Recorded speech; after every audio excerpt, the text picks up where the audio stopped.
How do you think Baker Mayfield is going to be remembered in Cleveland? This is where it gets really, really interesting because there are so many people. And if you go back one calendar year ago, as far as Browns content, everybody was fine. You saw the season they had, won a playoff game in Pittsburgh, took Kansas City almost 60 minutes, before losing a tight one late, and said, okay, here comes free agency. Here comes the draft. And what was that? Basically, the Browns had a lot of expectations for the 2021 season. Everybody seemed to, as a whole, turned on Baker Mayfield. For me, I understand he did not play well, but there is a major injury involved. And I don't know how much that impacted him. Nobody knows how much that impacted him. And, basically somebody's going to get the finger pointed at him here. And it seems to be Baker Mayfield. But as you guys mentioned earlier, Odell Beckham Jr., no longer here. Jarvis Landry, no longer here.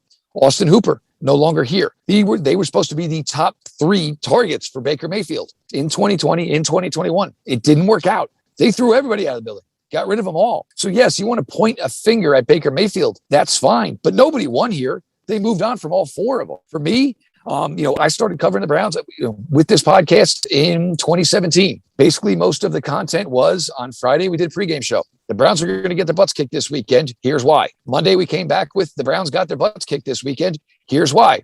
We did 3 days of draft coverage, and then we went right back into pregame and postgame shows. But now, for where he got this team, 2018, where the team actually had respectability, a lot of expectations in 2019. Obviously, that didn't pan out. The ride that was 2020, and a lot of Browns fans, the expectations is Super Bowls, and I get that. The expectations is Super Bowls for a lot of cities. For the Browns, you basically start by climbing the ladder one ring at a time and getting basically to the playoffs was that wrong. So everybody, I tease like maybe everybody kind of went from, basically having, beer, basically a beer taste to a champagne taste. It's not fair that Baker Mayfield is going out of the city like he is. A lot of the shots he is taking, it's not fair. He did a lot for this city, a lot for this franchise. This was a guy that showed up to anything you asked him for charity wise. There was a time last year in 2020, there was a Browns fan who was severely ill, dying from cancer. One of his last wishes was go to a Browns home game for the last time with his friends. Not only did they sat in Baker Mayfield's box, they sat with Baker's wife. Baker and his wife drove him home after the game.